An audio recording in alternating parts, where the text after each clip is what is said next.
Hey guys, and welcome to the Alabama Saltwater Fishing Report, the first podcast to bring the local inshore, offshore, and onshore fishing report, whether it's good, bad, or ugly. I'm Joe Baya, co-hosting with my good buddy Angelo DePaola. What you say, Angelo? First time co-hosting with me. I'm excited to have you on the show. Man, excited to be here. You know, we new year, new decade. I'm not sure. Is this the second show of the year? I think the second show of the year. Yeah. Butch is out in the woods somewhere chasing a deer, so we gave him the week off to go hunt, and so it's just me and you, man. But I'm excited about it. We got a really good show coming up today. It's all made possible with the support of our local businesses, and this week's sponsor is your local Geico insurance office. Everybody knows Geico has great auto rates, but did you know they also have great rates on boats, ATVs, motorcycles, and personal watercraft? Give Ron Davis a call at 251-445-0053. Not only will Ron work hard to get you the lowest premium possible, but you'll have the service you expect and can count on if you ever need to make a claim. Geico does even more than insure your valuable items. They also offer on-the-water services like towing, battery jumps, gas delivery, and you can save by bundling these services with your insurance. If you're an Alabama saltwater fisherman, support the local insurance agent who helps bring you the fishing report each week. Call Ron Davis, Geico agent, at 251-445-0053 or visit him online at geico.com/mobile-al. Angelo, I hear you're going to be in the need for some new insurance policies, if I'm not mistaken. What you been up to, man? Man, I will be in the need for new insurance policies. I didn't even think about that, but yeah. So I know a guy. You know a guy, good, because I'm going to need a guy. Well, I'll start off with this. If anybody out there is looking for a really nicely rigged, pre-owned contender with a trailer, hit me up. I'm selling mine. Got twin 250 Yamaha 4-strokes, well over 1,000 hours. It's tuna tubes. We've got upgraded electronics. Basically, everything you can do to this boat, we've done.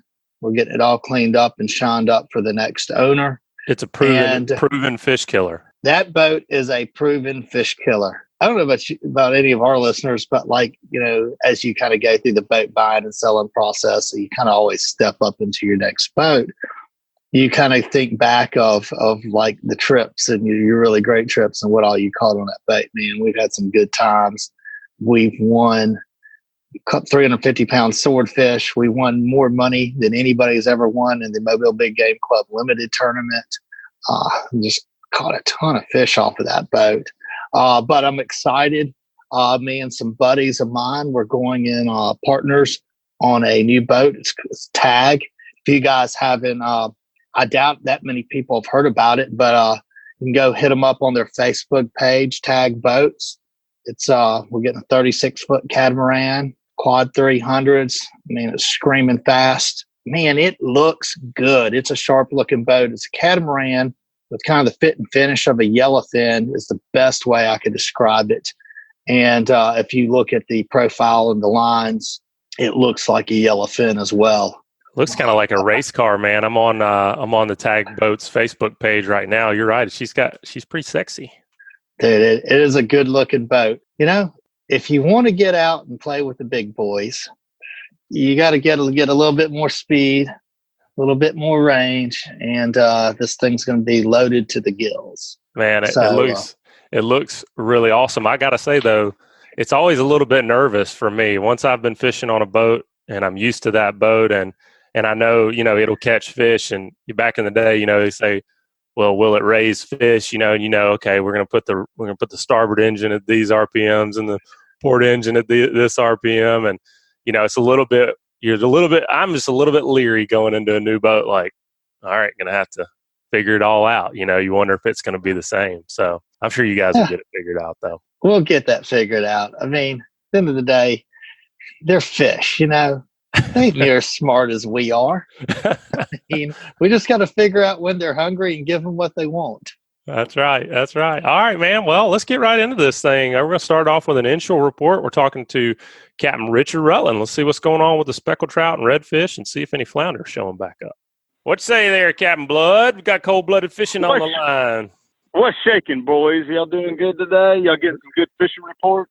Yeah, man. It's 72, 73 degrees here in January. I want to know. I want to know. Do the fish think it's spring? Because it feels like spring. Man, I tell you, things do point towards spring because I am definitely in shorts, flip flops, and a performance t-shirt today, and the water temperature is almost 70 degrees. I just saw 69.8 degrees a little while ago here in East Fowl River. So it does feel like spring. I think the fish are probably just about as confused as I am, the speckled trout speaking anyway. Well, I imagine you're out getting ready for the Winter Classic. That's Patrick Garmison's tournament coming up this weekend. I know you guys get serious about that. But what's been happening, man? What's the pattern been? Well, it's been funny. These tidal rivers. I mainly fish these tidal rivers on the west side of the bay.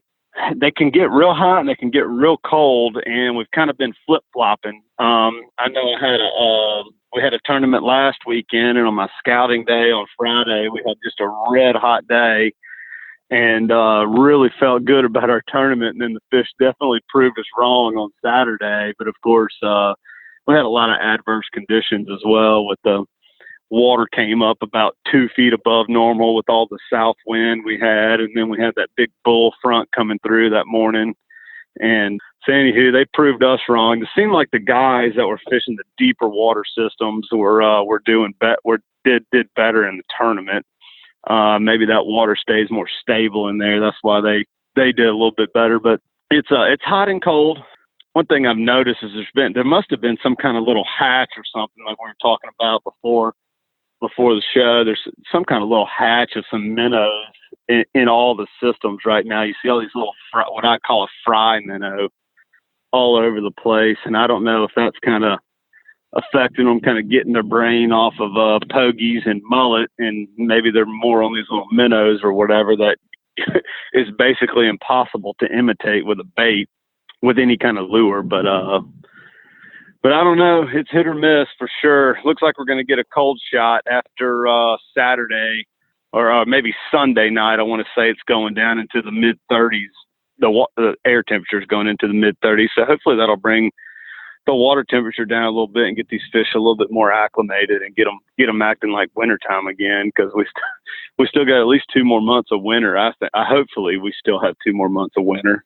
Richard, when it comes to these fronts coming through, what do you see? I mean, is there a pattern to be learned when you've got a hard front like we know is going to pass through? Do you typically see it's better before or better after on the inshore side of things? We talk about that a lot on the onshore side of things here, but on the inshore side of things, right before that front and with that barometric pressure changing, do those fish do anything different? I would have bet you every dollar I had that last Saturday, the day that big front came through, that it was going to really turn on, because that is typically true, that they will turn on with that low pressure coming in. That did not happen, and I think I think this past front coming through is just a result of it being so unseasonably warm, where we're out in shorts and t-shirts and stuff like that. Now, after the front comes through, it usually takes a couple of days for the fish to really flip on. I want to say usually about 2 to 3 days after you get a front this time of year, and the temperature gets cold, like down in 40 degrees or less at nighttime. It takes a little bit, just takes a few days, and drop that water temperature, 6 to 12 degrees, something like that. And that seems to be a recipe for success. Richard, Angelo here. How you doing? Hey, buddy. You're right. It is as warm as I've ever seen it. And the one thing that I've noticed really is we hadn't had enough fronts to push out the mullet and the pogies. And I was curious, how do you think that's affecting the fishing overall? I mean, with so much bait, what does somebody need to know going out there fishing right now to deal with that? Well, I think a lot of things. You need to switch your bait choice up from time to time. Anybody who knows me knows I'm a slick lure, hard-headed. fishermen. I love throwing that slick lure, and they're not always on those mullet this time of year. And something I kind of think too, like all these, definitely you're right about the mullet being around. There's so, like, I've been in Foul River all morning, and there's literally got to be 100 metric tons of mullet still in this river, whereas they're usually gone by the time January gets here. And I think that the flip side of that is when the mullet are usually gone and you're throwing lures, there's not a whole lot of bait in the water, and the fish are hard up to feed, so they don't have a lot of choices. So when they see anything swim by, they gotta hit it to stay alive, to keep on living, I think, just in general. Whereas right now there's so much bait around, they can be as picky as they want about what they're going to eat. And so that's when you really got to start dialing in and switching your colors, switching your pattern, whether you're using a jig or you're throwing a popping cork or a hard bait that looks like a pogie or a mullet. You really got to start dialing in and fine tuning everything quite a bit to really start being successful.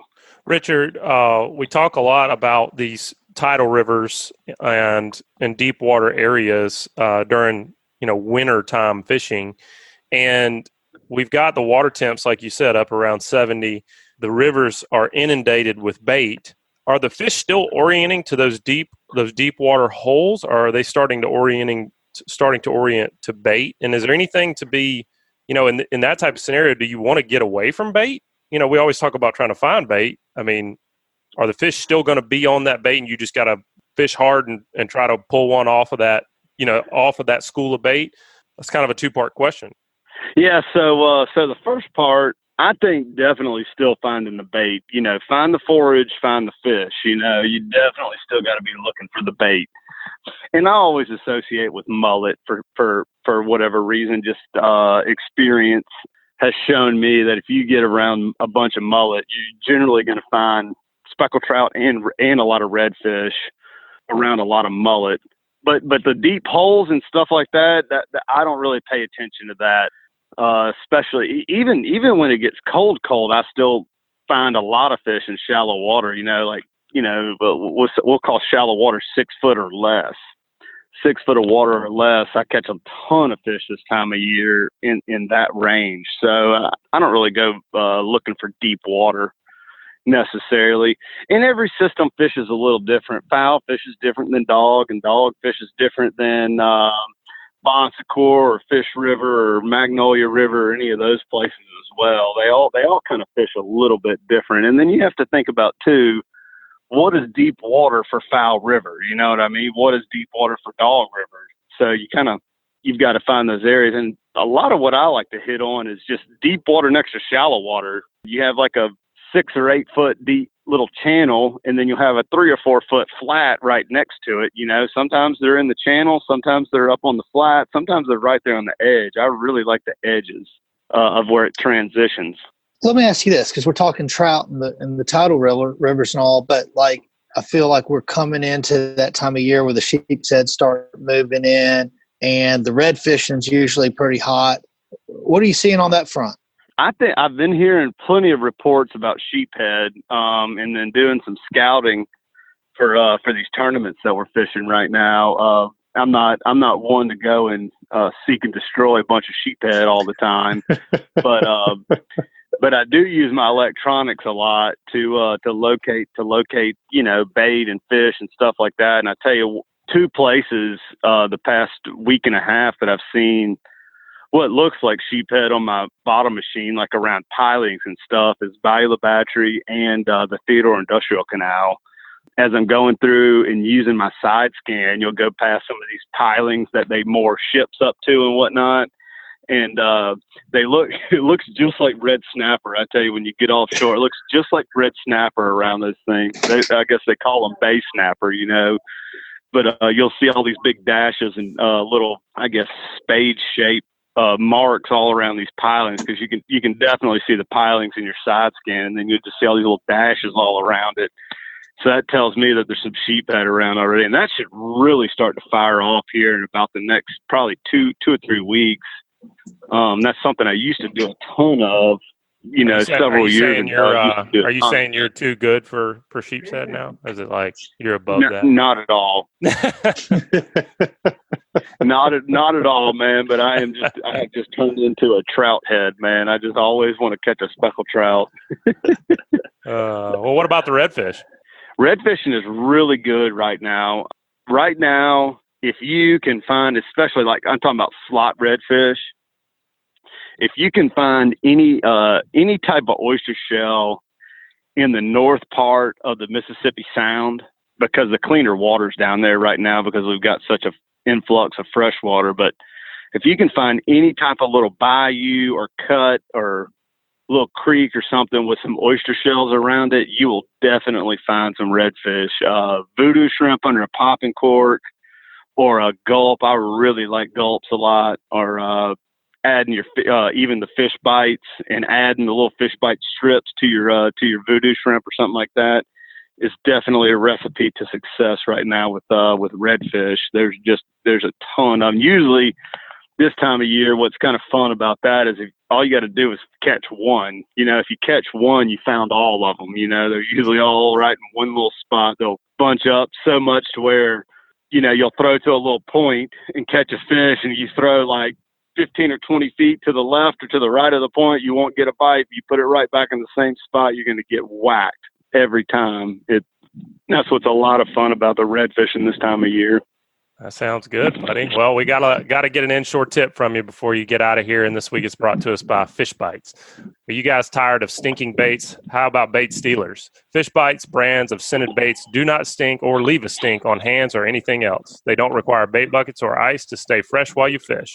Fishbites can withstand numbers of bait stealers for many minutes, ensuring you keep a bait in the strike zone and they won't come off the hook during a hard cast or in rough waters. Check out the full line of scented saltwater and freshwater baits and tackle at fishbites.com. Man, Fishbites has come out with, they've got out several different baits on the freshwater side, but they're replacing like the old pork frog that you'd see guys fishing, like a jig and pig setup. And they've got a scented strip now that guys are using on like bucktails, for striper fishing. I think it's just going to be tits whenever it comes to cobia fishing, and if we ever get a cobia migration again, tipping a jig with one of those fish bite strips. I can't wait to try that.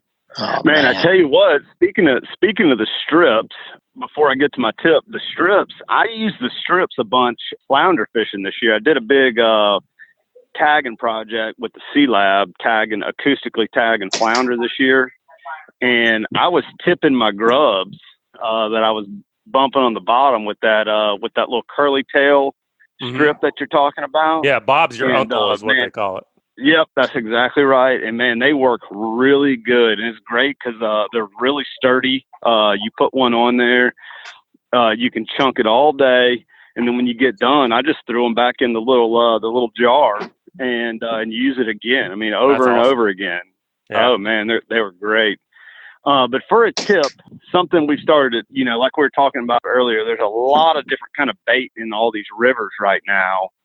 And something to like I was talking about, you need to start, when there's a ton of bait like this, start fine tuning what you're doing. And something I've noticed is that there's so many pogies in here right now. I think there's been some kind of little hatch of all these little minnows, and the fish really seem to be on the menhaden right now. So that's something I've found is switching over from a mullet imitation, throwing your 52 M's and your slick lures and stuff like that, and switching over to some Mirrodine, glad shad, rattle traps, stuff like that, and having success with that.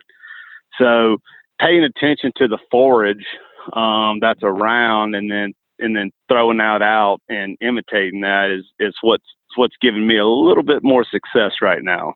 That's awesome. Well, Richard, thanks for the report, buddy. I wish you good luck in the Winter Classic this week. If folks want to get in touch with you and book a trip here in the winter or going into spring, I know you guys are already starting to book your spring and summer. What's the best way for them to get in touch with you? Man, my website is coldbloodedfishing.com. You can find us on Facebook, Instagram, and then use the old telephone. I don't know if anybody uses a telephone actually anymore, but the telephone number is 251-459-5077. All right, buddy. We'll look forward to talking to you again soon. Stay safe out there. Thank you, sir. Y'all have a good day.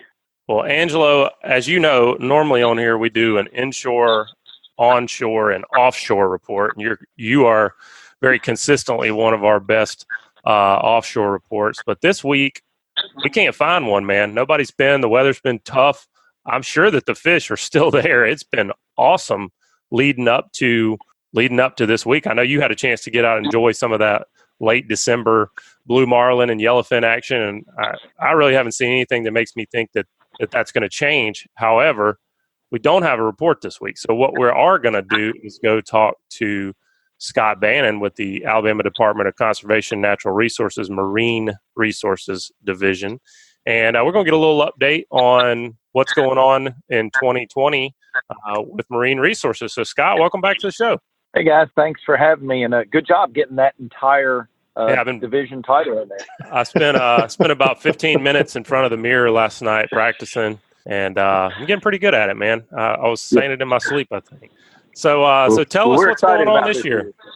I have high expectations for this year, as I do for every year. We have the Conservation Advisory Board is coming up in February. It's going to be February 29th in Montgomery at the Ag and Industries building. And that's where we usually present regulation changes for the season and things. And so it's a pretty quiet year this year for us in a regulatory manner. So we're going to put a regulation up to potentially add some Saturdays to commercial oystering.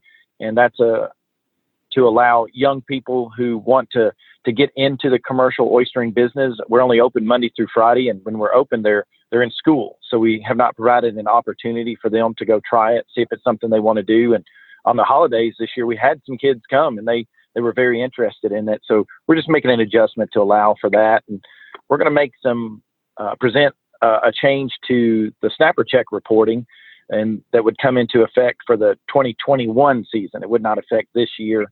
And hey, Scott. Yeah. You mind if I interrupt you for a second before we get into the snapper thing? Because that could overrun our whole show here. As always, yeah. The oyster thing, that excites me. Like, you read all these articles and everything, it sounds like that the oyster fishery is decimated in our area, but people are out oystering. What's the state of the fishery?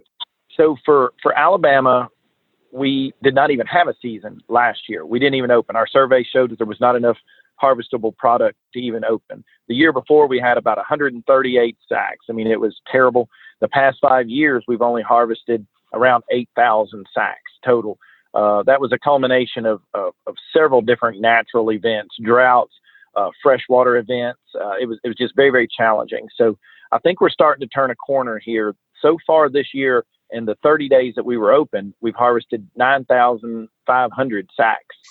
And we're closed for a precautionary measure from the Alabama Department of Public Health because of the high water. The rains in North Alabama raised the river level. And once it goes back down, the health department clears it.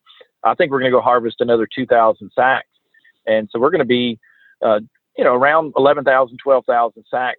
And that's more than we've done in the last 5 years. And so if without any natural predation, without any natural disasters, I think next year is going to be a really good year. We're seeing lots of small oysters that are next year's product. This is big business for Alabama. You know, we're known for oysters, and it's a high value product. Our people need jobs. A healthy water system needs oysters. They're very, very important to the ecosystem. So there's a lot of benefits, and I know people think it's a little funny to get excited about oysters, but I promise you, I'm excited about oysters.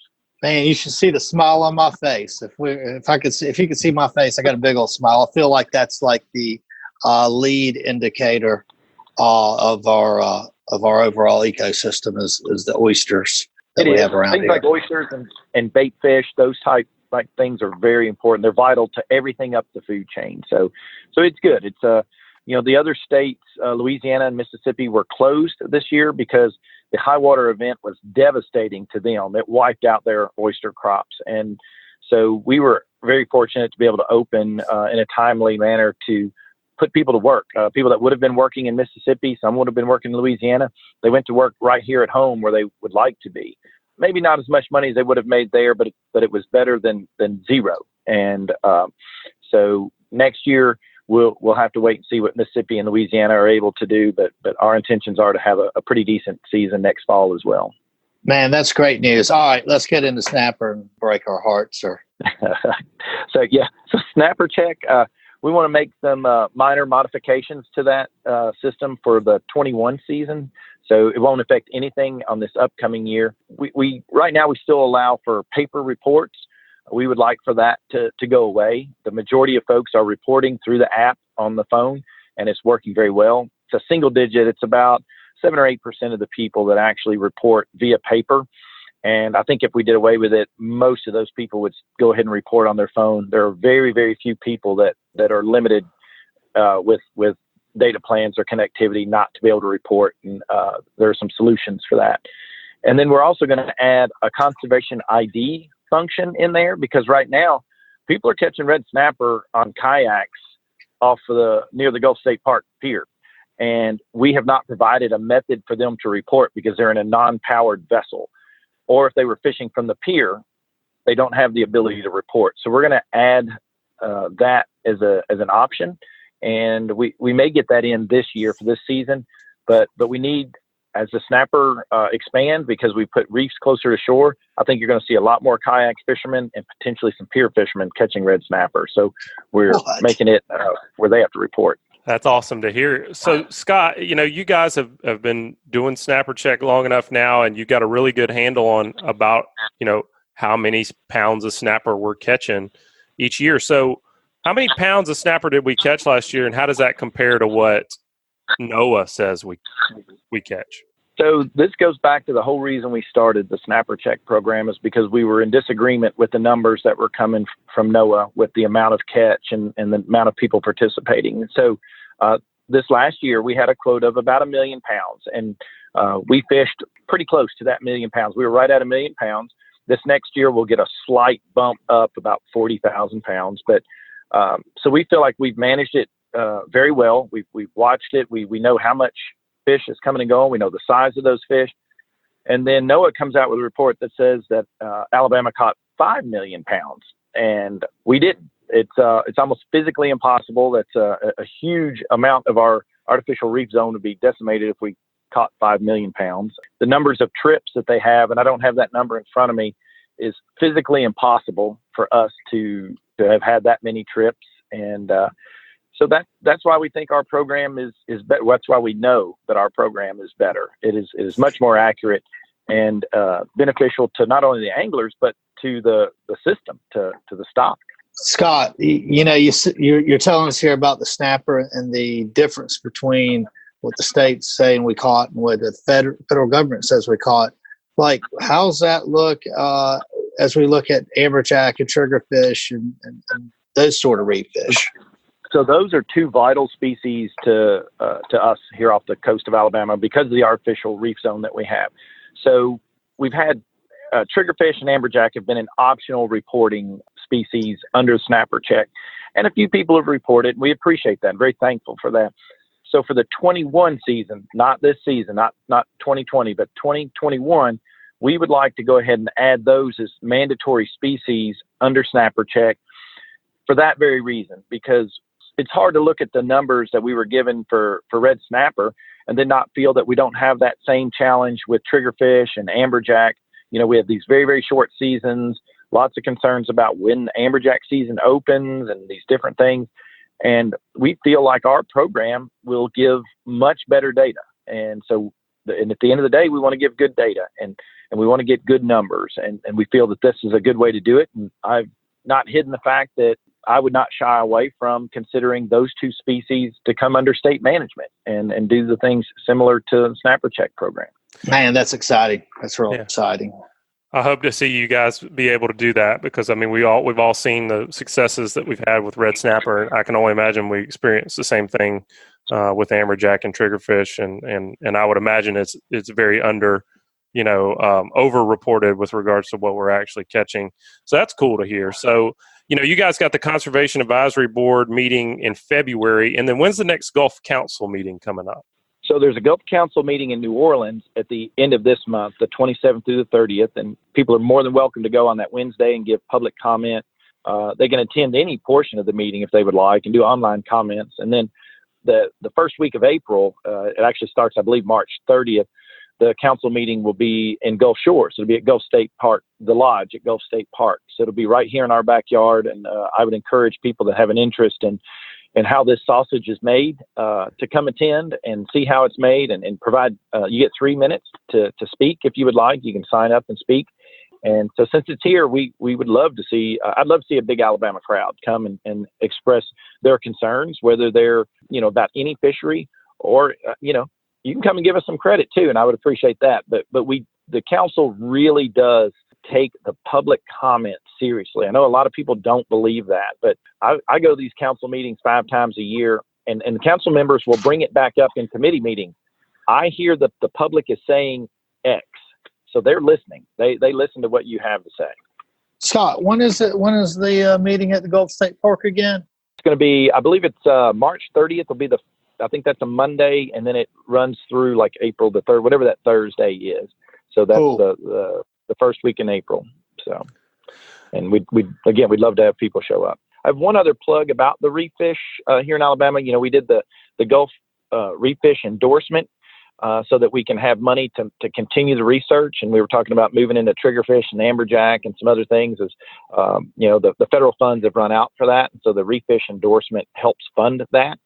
And we've had, that applies to private anglers, charter for hire, and commercial fishermen. And we've had folks, they've bought them already. So we just want to remind them before they get out, if they're fishing for any reef fish, that they need to have that endorsement. But as we move into the warmer weather and people get cabin fever, hunting season comes to an end, they start sneaking out there and having a good time to buy that reef fish endorsement. That money specifically goes back to managing the reef fish off the coast of Alabama. Well, speaking of managing reef fish, we got 2020 red snapper season. Everybody likes to know when that information is going to come out. When do you guys look to announce? And you think we're going to see a lot of people talking about wanting more weekdays? You think we're going to have any of that this year? We are looking at a plan that would include some more weekdays. I'm working with the commissioner, Chris Blankenship, to finalize our plan for 2020. We hope to announce it at the advisory board meeting or very close to the advisory board meeting time in February, so that we give people plenty of time to plan their trips and tournaments that are being scheduled for the summer. So it's probably going to be a season very similar to what we saw last year, basically June and July, long weekends. We're trying to figure what is the best plan to put some weekdays in there because that's the only comment that we really heard from last year for concern. I think people were very pleased that we were able to add days when the weather took away the pounds, and we added them back into the season. I think people were very comfortable that the state is going to continue to do that. So the other comment we heard was please give us some weekdays for some people to be able to avoid the weekend crowd, to help spread that pressure out. And also, if you come to the Gulf for a week stay, you generally come on a Saturday, so you may not get to fish that day, so you get to fish Sunday. If we can get to where you can fish Monday and then potentially fish that Friday before you leave, something to that effect, give you some other day within that week to make your trip worthwhile, as they say, to give them some opportunities to fish.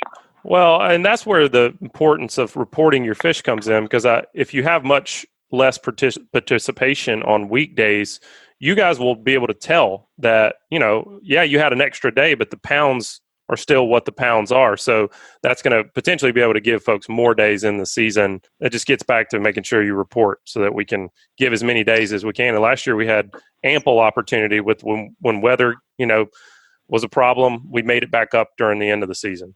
Joe, I just want to follow up on that. I mean, if you care about our fishery, I think so many people felt that their voices weren't being heard, but like that their data was being used against them. Guys, if you're listening, it is important, if you want to get out there and access our fishery here, that you report that. And I preach that to all my friends and anybody that will listen.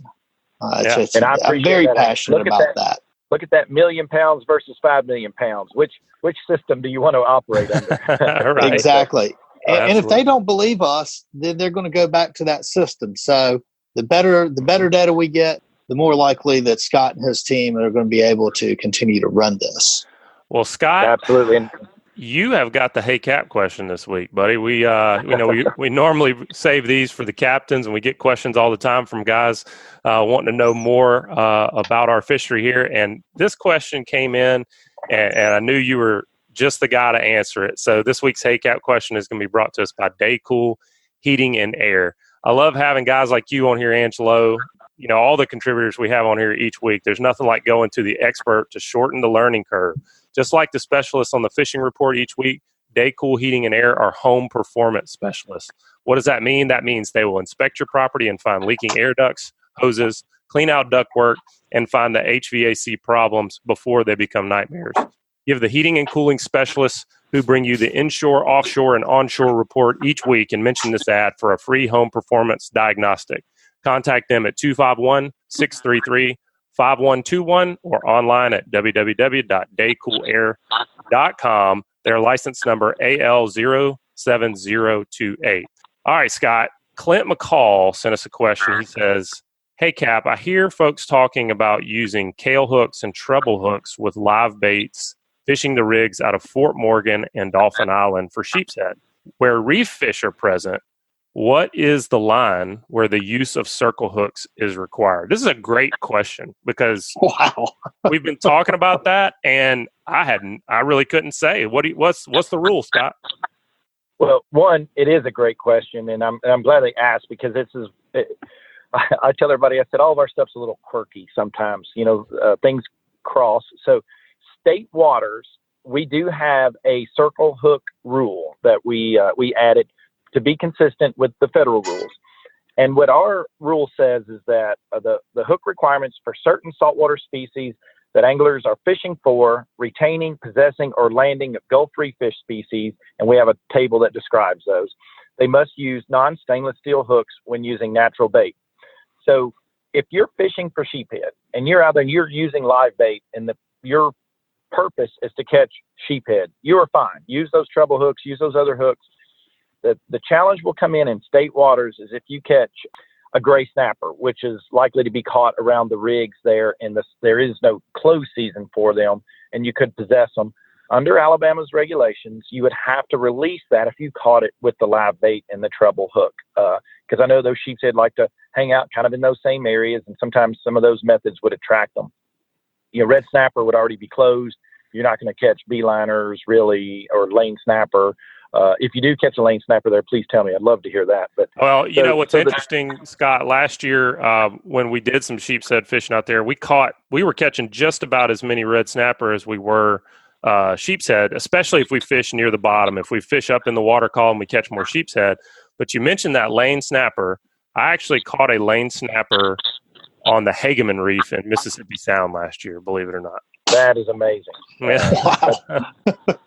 And it's good. It's good to see those. And so, yes. And actually, when I was, that question with the hooks and things we were talking about, I said sometimes it's the manner of fishing that if you go to the bottom, you're more likely to catch those red snappers. Stay higher, you're more likely to catch the sheepshead. So, again, red snapper would be closed generally when people are sheephead fishing anyway. But the potential is to catch those gray snapper. And so if you were to catch them in state waters with that rig, you would really need to release it under the technicalities of that regulation. Offshore, it says that you're targeting whatever species. So the reef fish, if you were targeting offshore species, you have to use the hook for that. But, I have caught red snapper in federal waters trolling, and you caught them with a treble hook. And under the federal rules, that would not be prohibited. But in the state waters, fishing those rigs, you would have to release that fish. But a great question. Yeah, it is. Well, thanks for the clarification, Scott. Well, sure enjoyed having you on today. Good luck with the Conservation Advisory Board and the Gulf Council meetings coming up. Wish you guys the best of luck as we get ready for fishing season. We'll be checking back in with you soon. All right. Glad to come back anytime. Angelo, that was a great question from Clint. I mean, the moment I saw that, I was like, I don't know the answer to that either. I thought this is a lot of gray area. Where's Scott? How's he going to answer this? Yeah. Well, it's good. It's good to know now that you're okay. But I could see how it would worry you. If you're out there and you're not quite certain. So appreciate having Scott on. And Clint, just make sure to email us at alabamabestfishingreport.com, just like you did to send in your question, and give us your address. And we're going to be getting a pack of those slick lures on the way to you. Angelo, we got one more report to get, buddy. It's the onshore report, and we are going to the doctor. This is David Thornton, the Pier Pounder. What you say, David? How's it been going out on the pier? Well, pretty good, Joe. It's still open. That's a good thing. Yeah. So tell us about so that. Far, so good. What's the deal?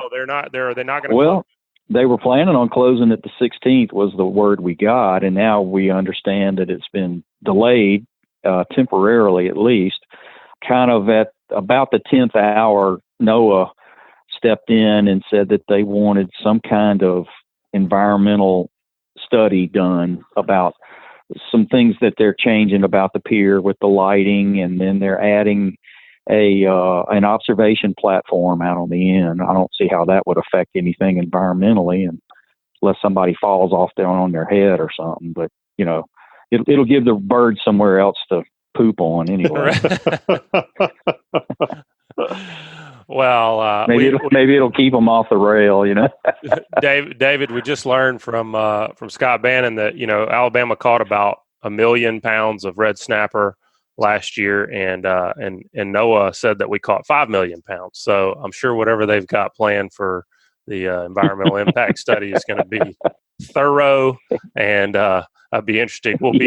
We'll be waiting with bated breath to find out what's going to happen next with the pier, the saga. Yeah. Oh, yeah.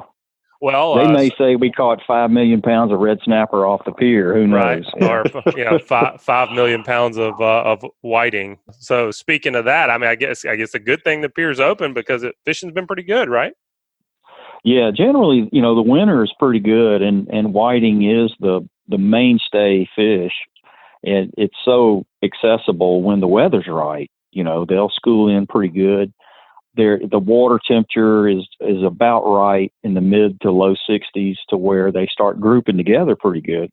Now, the bad side of that is it's either hit or miss. You're either going to be on them or you're not probably even you may find a stray every now and then, but it's usually you're either in them or you're away from them. And when it's like a desert, then you won't, and I can attest to that, you can fish with all the good bait and tactics and tackle that you want to. And if you're not on the fish, you're just fishing vacant water, as they say.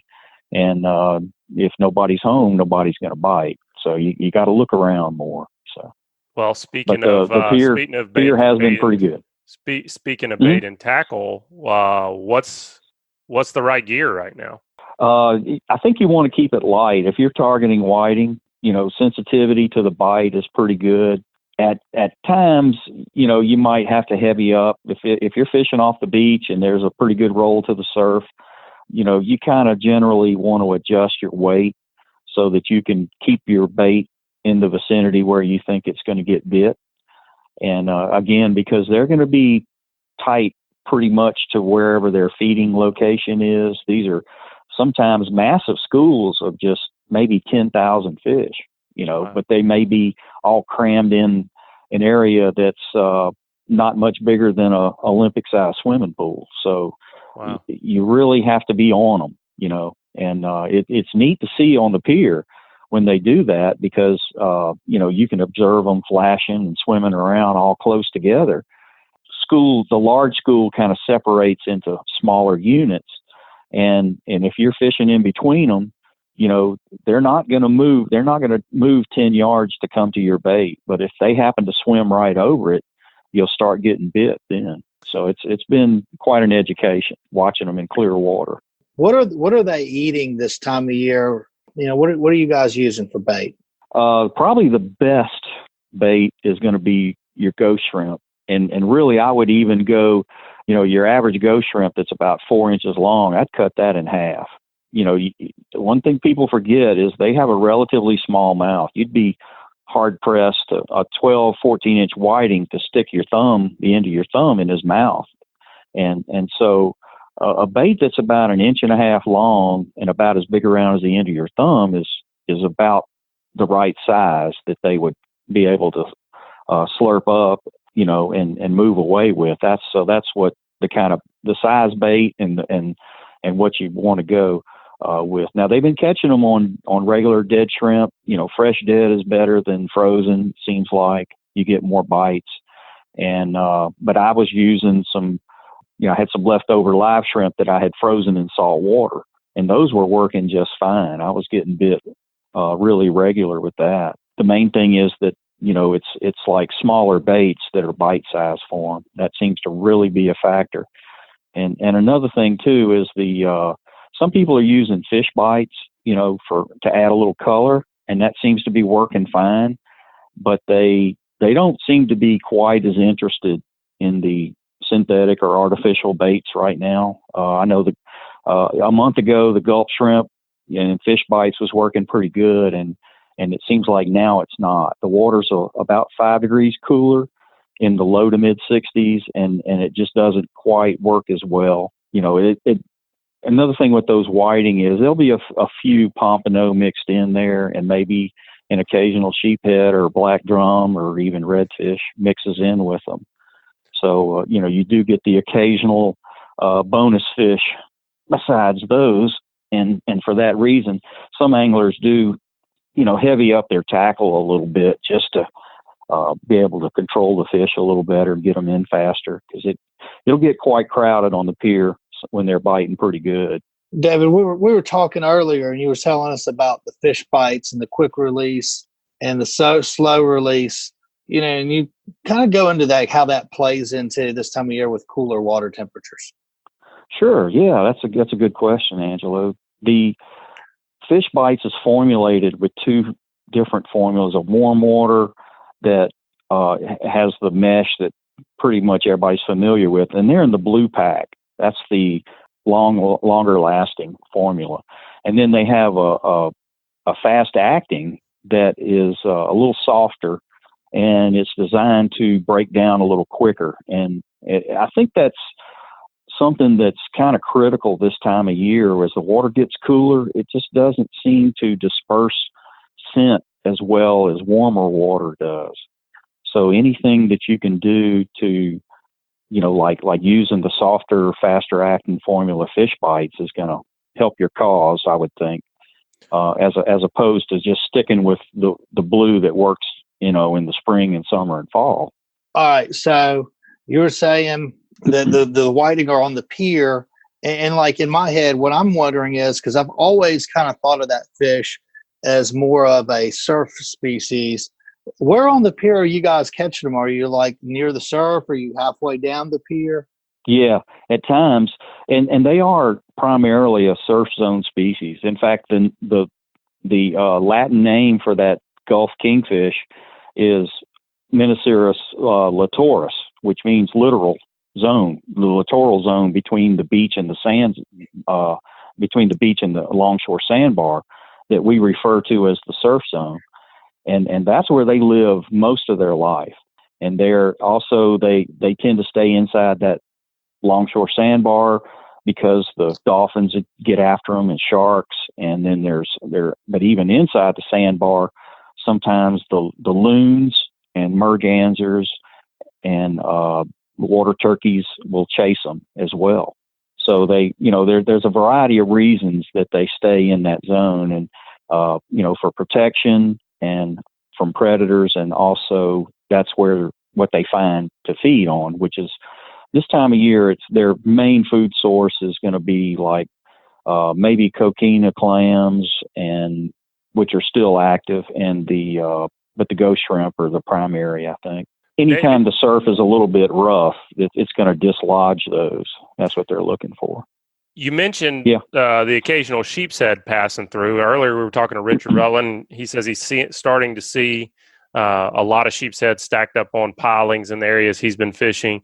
Will you see a large numbers of sheep's head on the pier when we start to see that annual migration, out of the coastal areas and out into the Gulf where they spawn? Yeah, there's a tipping point to where they move. They've been staging in places like Perdido Pass, around the mouth of Mobile Bay, on the backside of the island, on hard structure like what Richard was referring to, and some of the inshore close to shore rigs, be holding them right now. And then there's a point where the water temperature and the length of the day and all puts them into a pre-spawn mode, and their aggregate groups start to move more into the Gulf, and they start to orient around any kind of hard structure, any kind of reef or pier, maybe even some of the sandbar structures, they orient to. And that's like the pre-spawn gatherings, and where they just get thicker and thicker. And at that point, they start to get, fairly easy to catch from there right on into the spawn. David, what time of year do you look for that to start happening for pier and surf anglers? There's usually a dead period on the pier. December's usually good, and then January and sometimes into February is pretty slow. And then all of a sudden in mid-March, it just busts loose. So that's where it is. And it's some years it's like the time of the month, the lunar cycle, with the full moon maybe stimulates them into their spawning mode. And sometimes it's triggered with the water temperature, maybe if it's a little warmer than usual. And I've actually seen it like some years, the end of February, if it's a particularly warm year and we've got a full moon, the end of February, sometimes that bite takes off early. And then some years it's delayed, 3 weeks into the second or even third week in March. So it varies a little bit, but it's usually sometime between the beginning second to third week in March. Well, it sounds like we've got a good opportunities on the pier, and it's worth your time to spend a little time out there, especially while it's still open. But what about the surf? Have you made it down to the sand? Yeah, that's been, like I mentioned, it's been hit or miss. And these calm days have been really, really tough on the beach, fishing from the beach. And most of what we've been catching is those rogue bull drum, big black drum, big uglies or whatever people call them, a few pompano, a few whiting mixed in. Now, haven't been, it's like the whiting, you're either hit or miss, you either get on them or you don't. And the trigger for them seems to be if there's a little surf action to get some bait stirred up, and they'll orient to these little feeding stations behind those shallow sandbars where the waves are rolling. And then they'll also move out to, the further out places. When the waves get a little bigger, they'll start feeding all along that broken sandbar. But those shallowest areas of the sandbar, when the waves are only about 2 feet, it seems like, you'll look up and down the beach and there'll be one spot consistently breaking. And that's where the sandbar is pretty shallow. And quite often there's a little point from shore that may extend out a little bit, and it'll be just within casting range. Those are the best spots to fish under those conditions. And that's where I, had been scoring fish consistently moving into this period. And when the pompanos start coming in a little more, that's where they'll be showing up as well. So we kind of look forward to that as we get towards the end of January and into February, because it seems like we're in pretty warm mode right now. And, it's kept the water from being really, really chilly, but at the same time, it's kind of held us in limbo too, and it's made it, there's not a general dynamic bite going on. It's like little hit or miss places. And you really have to pay attention to the small details about how big the surf is, whether the tide's moving in or out, what that's going to do to the particular location where you're fishing, so that you can take advantage of it. As a surf fishing neophyte, basically, probably a year or two ago, I bought a ghost shrimp pump. I ain't never caught a damn ghost shrimp. You're not alone, Angelo, in that, man. Hey, when I started, a guy had to take me by the hand, and it's like, okay, don't do it over there, do it over here, Yeah. Can you share with us for some people like me? Where do we go? What do we do? What are we looking for? Okay, the first thing you want to look for is a shallow, a slow slope beach. You won't find them on the steep beaches. What you want to look for is that slow sloping point where the wave energy is dispersed a little more generally instead of just crashing on the shore. And then what you'll see is like these little shallow depressions or whatever, and the ghost shrimp will build these little mounds. They're like saltwater crawfish, and they build these little mounds and they'll tunnel down in the sand. So what you have to do is look for those mounds is the first thing, to get an idea of where the colony is. And then you look for places where they're actively digging. So you might want to, again, paying attention to the detail and look and see, are the mounds, are they solid on top? Do they have a hole where you can kind of see down inside of it? Or do they have any kind of activity going on? And if you see some active sand pumping, you know that there's a shrimp that's active in that mound, and that's the primary places that to concentrate on pumping. You're more likely to be successful getting one in those locations where you're seeing some activity instead of just pumping around a bunch of dead mounds.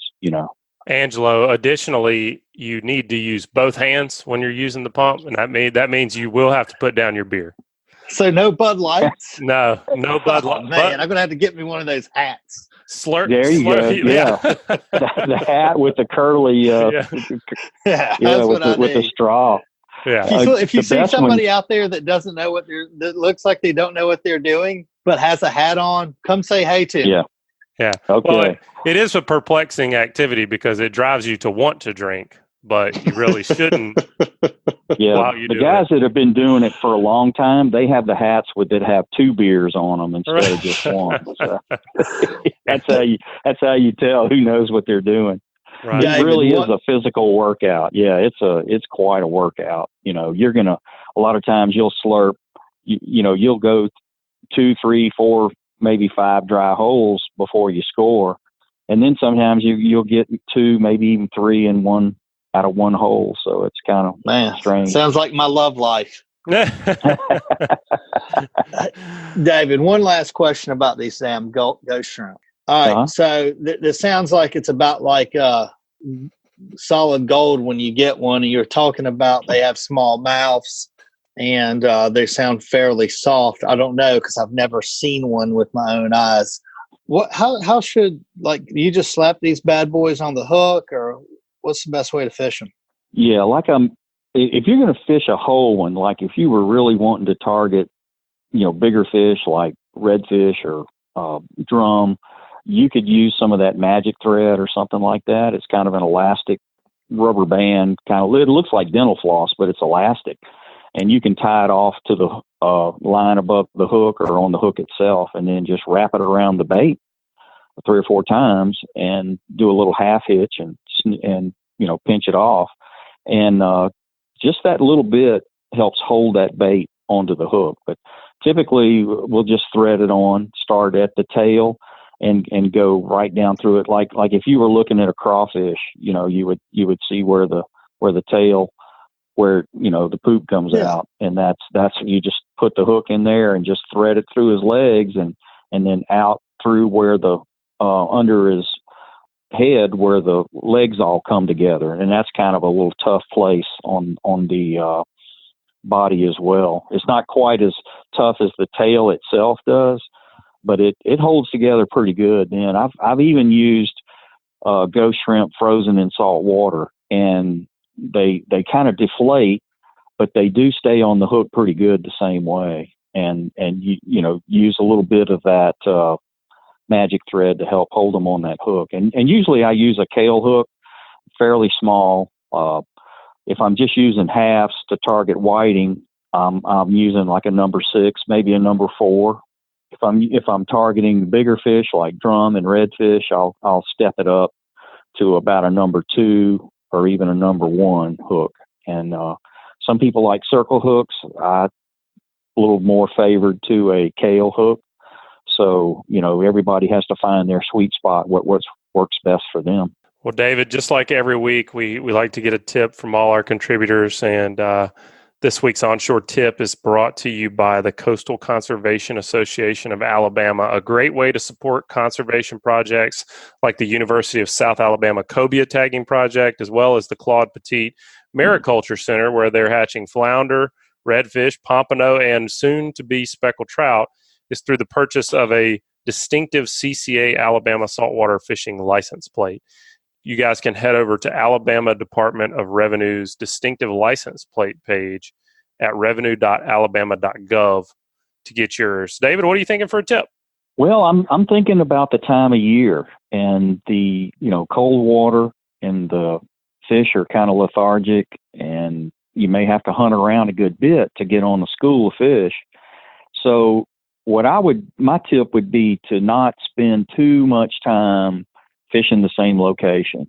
I was with some folks last week, and we were spending time, talking about tactics and tackle and stuff like that. So we spent a good bit of time in one location, and cumulatively over a few hours, we never even got a bite. Because I hated to interrupt their learning session by picking up and moving down the beach. But if I was just on a fishing session, that's what I would have done. I would have, after about 30 minutes, if you're not getting a bite there, even though it may look like a good location, maybe just relocate, pick it up, move 50 or 100 yards or, a quarter mile. And, after you've tried 2 or 3 moves, if nothing's going on, try a different venue.